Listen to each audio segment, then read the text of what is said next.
Hello friends, இன்றைக்கு சத்தான நூக்கல் குருமா சப்பாத்தி தொட்டு சாப்பிடுவோம்.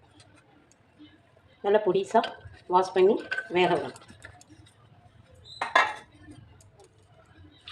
ஒரு 2 லிட்டர் தண்ணி ஊற்றும்.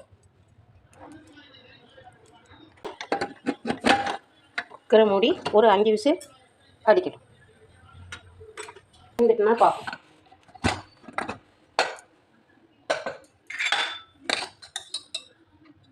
நல்லா விளையாச்சு. அதே குக்கரில் நம்ம எண்ணெய்லாம் தாளிப்போம்னு பார்ப்போம். 2-3 ஸ்பூன் எண்ணெய் வரும்.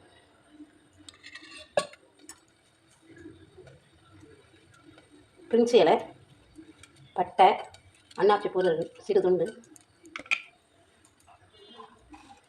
ஜீரகம் ஒரு 1/2 ஸ்பூன்,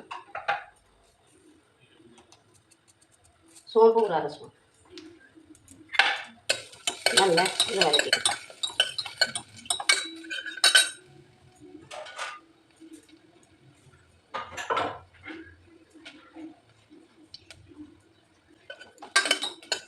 வெங்காயம் ஒரு 2 வெங்காயம் பல்லாரி,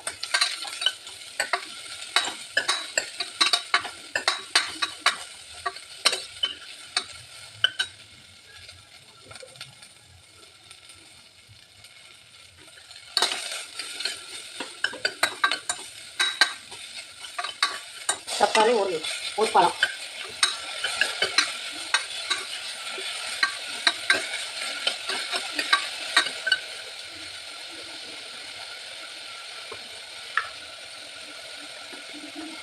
மஞ்சள் ஒரு 1/4 ஸ்பூன்,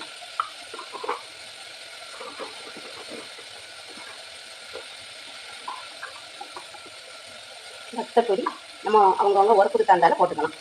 நான் ஒரு 2 ஸ்பூன் போடுறேன்.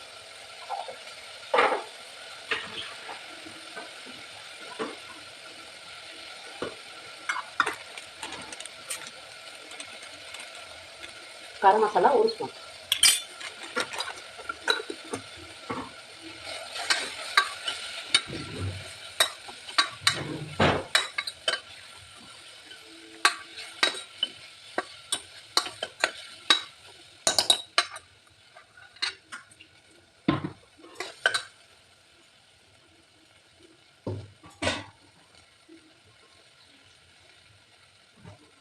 வெந்த நூடுல்ஸை இதில் போடுறோம்.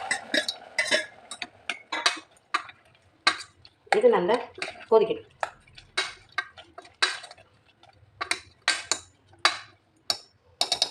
அதுக்குள்ளே நம்ம என்னென்ன மசாலாலாம் அரைக்கலாம்னு தேங்காய் 1/2 ஸ்பூன், கசகசா 1/2 ஸ்பூன், சீரகம், ஏலக்காய், அண்டிப்பருப்பு, இஞ்சி, வெள்ளைப்பூடு, ஜீரகம் 1/2 ஸ்பூனு, கிராம்பு எல்லாம் போட்டு நம்ம அதை அரைச்சி எடுத்துகிட்டு வருவோம். அதுக்குள்ளேயே அது கொதிக்கட்டும். நல்லா கொதி வந்துடுச்சு. இந்த சைஸில் அரைச்சி எடுக்கிறத போகும்.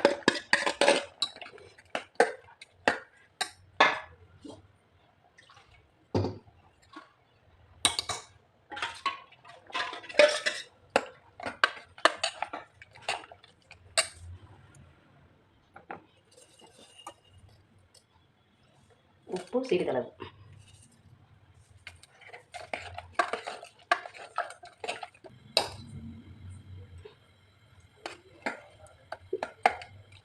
இதில் இரும்பு சத்து, வைட்டமின்லாம் இருக்குது. சுகர் உள்ளவங்களுக்கு சாப்பிட்டா ரொம்ப நல்லது. வாரத்துக்கு 2 முறையாவது அந்த நூல்களில் எடுத்து சாப்பிட்டா சுகர் நல்லதுக்கு நல்லது. புதினா இலை, கொத்தமல்லி இலை,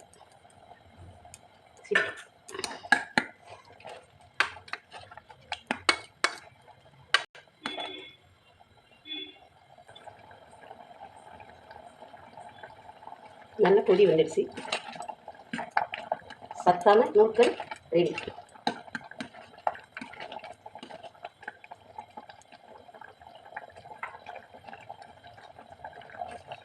இந்த குருமா தோசைக்கு, இட்லிக்கு எல்லாத்துக்கும் தொட்டு சாப்பிடலாம்.